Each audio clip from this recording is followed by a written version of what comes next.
নমস্কার বন্ধুরা, আমি নীলিমা কুকিং শোয়ের থেকে আজকে আমি এই বাজার থেকে ঢেকি শাক বলে এটাকে, এই যে সুন্দর দেখুন কি সুন্দর দেখতে এই ঢেকি শাক নিয়ে এসেছে। এটাকে আমি ভাজবো, কিভাবে ভাজবো আপনারা দেখুন। বন্ধুরা এবার আমি কড়াই বসিয়ে দিয়েছি, শাকটা কাটা হয়ে গেছে, ধোয়া হয়ে গেছে, এবার আমি ভাজা বসাবো। দিয়ে দিচ্ছি তেল,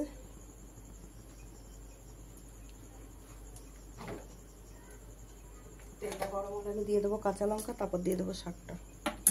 এটা তো অন্য কিছু চলবে না, শুধু কাঁচা লঙ্কা নুন হলুদ দিয়ে ভাজা, খুব ভালো লাগে, টেস্ট হয় দারুণ শাকটা।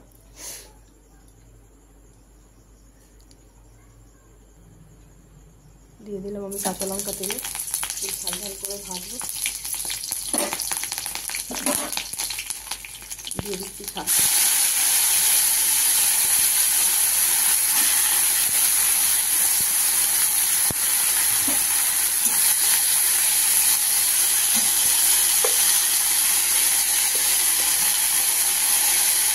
অল্প শাক আমি দিয়ে দিলাম পরিমাণ মতো নুন, দিয়ে দিলাম আমি হলুদ গুঁড়োটা,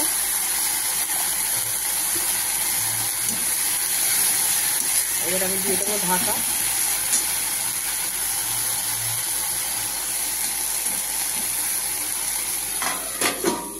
দিয়ে দেবো সিমে করে।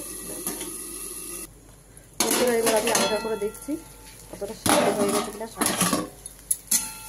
সেদ্ধ হয়ে গেছে, এবার ভাজা ভাজা হবে একটু, বলে আমি ভাজা ভাজা হয়ে গেলে নামিয়ে দেবো। কালারটা দেখুন আপনারা, কি সুন্দর লাগছে দেখতে শাকটা, খেতেও দারুণ টেস্ট হয়। আপনারা করে খেতে পারেন বাড়িতেই শাক পেলে বাজারে। দেখুন বন্ধুরা আমার শাক প্রায় ভাজা হয়ে যাচ্ছে, আর একটু হলে আমি নামিয়ে দেবো।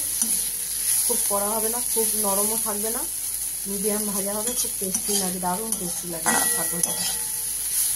এটা ঢিপই শাক বলে, কেউ ঢেকি শাক বলে, যে যেটা নাম বলে। এরা গ্রাম অঞ্চলে বেশি পাওয়া যায়, আমাদের শহরে পাওয়া যায় না। আমি বাজার থেকে কিনে নিয়ে এসেছি,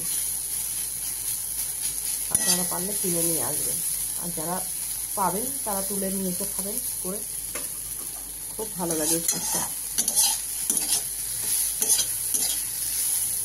হয়ে গেছে আমার